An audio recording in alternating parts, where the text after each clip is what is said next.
Prej 3 javësh minatorët e Bakrit në Spaç protestojnë për paga më të larta, kushte të sigurta pune dhe njohjen e sindikatës së tyre.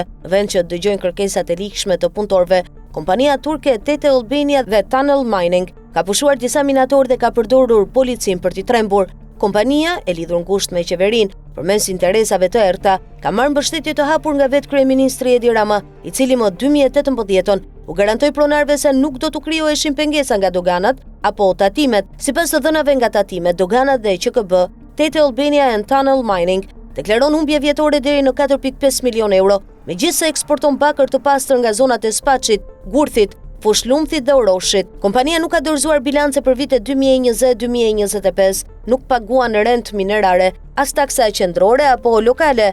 Raportet e antikrimit ekonomik dhe shërbimit tatimor rajonal të Lezhës në 2010 dhe 2014 kanë zbuluar mashtrime fiskale dhe fshehje të ardhurave, por dosjet janë mbyllur me urdhër politik, fillimisht nga Berisha e më pas nga Rama.